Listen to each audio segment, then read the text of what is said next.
I fucking beat Decode. Holy shit, I fucking beat Decode. I fucking beat Decode. Let's go. I fucking beat it. Oh.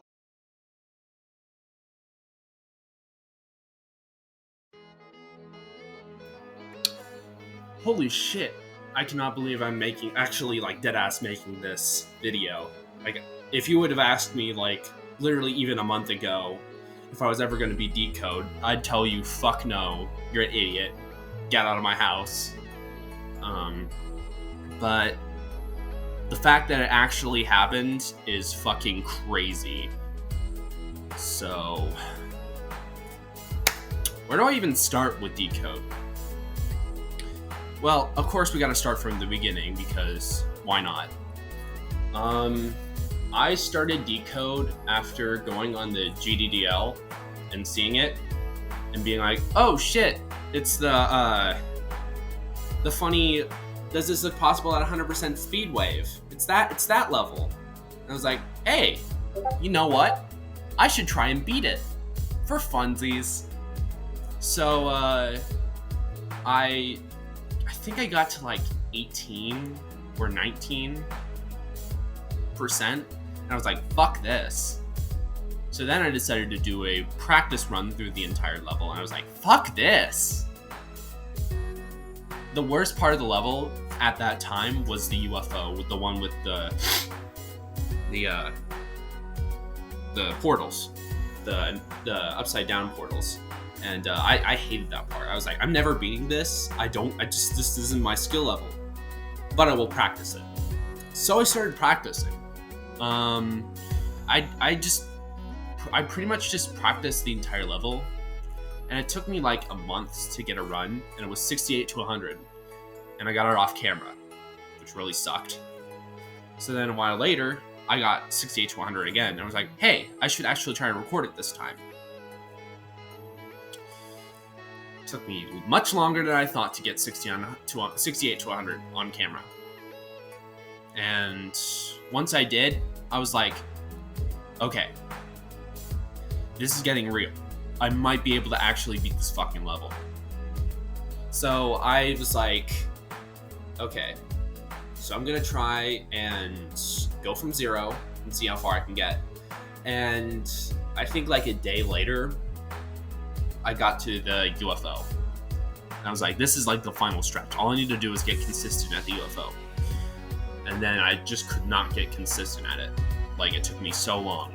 And then maybe yesterday or 2 days ago, I just had this hyper consistency at the UFO. And I was like, holy shit. This is the part that has been holding me back for the longest time. And I can do it now. Suddenly, I don't know how. So I watched a video of some guy. I know his name. It's right here. Just X2. I watched his 9 circles 100% completion, and I was like, you know what? I feel motivated to play Decode.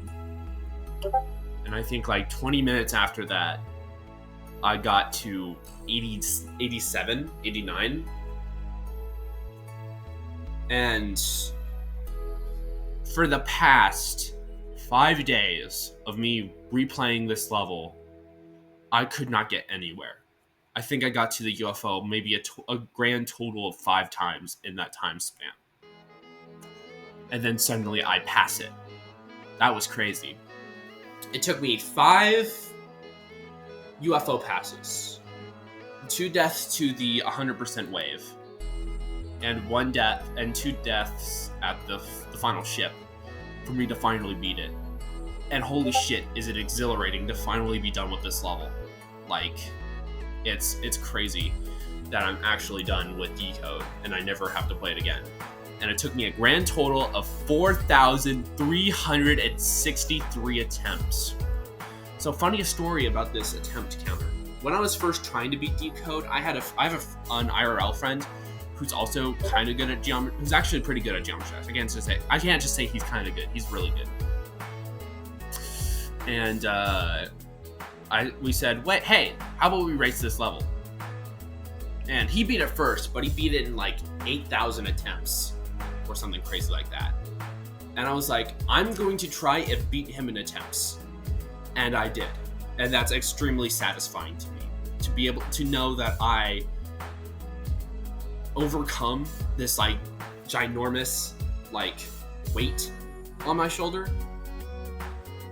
But it's like, another thing is like, I never really saw myself as a really good Geometry Dash player. I just kind of saw myself as kind of a mediocre player. And I think over the course of the past like 2 or 3 months, I've gotten so much better at the wave in general and just the game as a whole. And this level specifically has been such a motivation booster. And now that I've beaten it, it's like such a big motivation. Now, I want to rank all the parts before I wrap up and give a bit of clarification on the completion. No, I'll do that first, actually. Should have done that first right off the bat. So the way I recorded it fucked up the audio. So it was severely off by maybe like a second or two. So I had to go back and edit it. So if it's a bit off from what the gameplay is, that's just because that's how it was recorded. And I have seriously no fucking idea why the cheat counter said that I was cheating when I wasn't. Because I don't know why. I seriously don't. But yeah.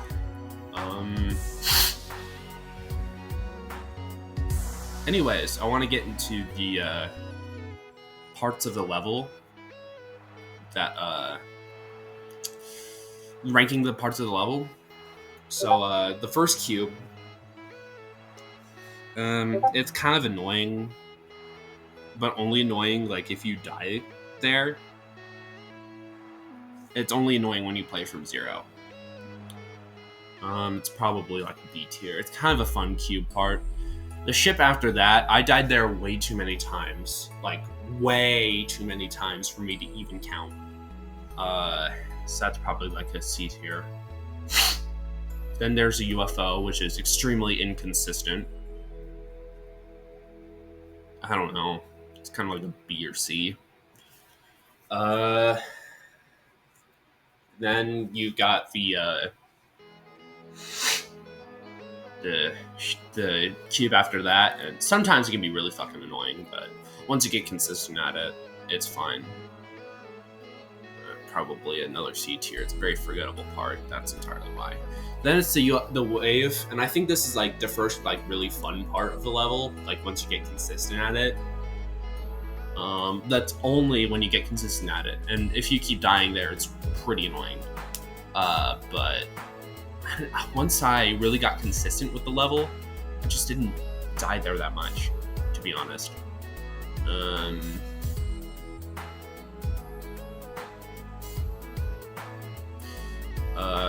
Yeah, probably like an A or B tier. Then there's the ball. I fucking hated that ball. There was like that part of the level I was stuck at for maybe like 3 or 4 months because I just could not get consistent at it. It was that little small spike that pissed me off so much. And then when I really started to play the level, it got less and less annoying, but it never really got to be a good part, in my opinion. Probably a D tier. And then it's then it's the drop, the first cube of the drop, and it's fine. It can be annoying. The blue orb there is really annoying. The blue orb is really annoying. That's pretty much the most annoying part of that. The most annoying part of that section. That's probably it's probably a C tier too. Then it's a UFO. And if you would have asked me, I referenced this a little earlier, but if you would have asked me like a month ago what my least favorite part of the level was, it would have been that UFO. Until me like 2 days ago when I got consistent at it. I don't really know how to describe the click pattern. It's really odd, but it's like, it's fine. It's nothing terrible. But it's all, once you get consistent at it, it's really fun to go through. And to master, it's really fun. But the thing is, I just randomly mastered it for no reason. Like I just got some hyper consistency that I never fucking saw coming. So I didn't really get the satisfaction of like learning that part. Like actually going from not knowing how the hell the click pattern works to knowing how the click pattern works. I didn't really get that satisfaction. So that's probably, it's not an S tier, it's probably an A tier. Then there's the cube after that. It's another forgettable part. It's so easy, I didn't die there a single time. I mean, I guess I died when I had a faulty transition out of the part, but that doesn't count. It's probably like it's a C tier, it's a forgettable part. Then it's the moment you've probably all been waiting for. The does this look possible to you at 100% speed wave? And it's an alright part. I died there way too many times from 0. Like 2 or 3 times is way too much, personally, if you ask me. But it's a fun part. I like it. It's probably another A tier. Then the ship after that, fuck that ship. That's a D tier. Moving on. Then it's the memory cube. Well, the mini cube. And the memory section isn't that hard. I wouldn't even call it memory. I think I got really consistent at it really quickly for some reason. And then the little jump consistency after that, it's fine. I didn't like it at all at the beginning because I kept dying stupid ways there. But yeah, it's a alright part. I think the funny part about this, well, no, I gotta give my review actually. I can't just not leave y'all hanging. I think I'd probably rate it like a C tier. It's another forgettable part. Anyways, but it's like this level is overall like maybe a 65 to 70 out of 100. It's probably a 6 to a 7 out of 10. But I'm done. I don't have to look at this level. I don't have to care about this level, and that's just really satisfying to me. Is that I just don't have to play it. Like, holly fucking Luya. But yeah, I'm very happy. But I'm not done.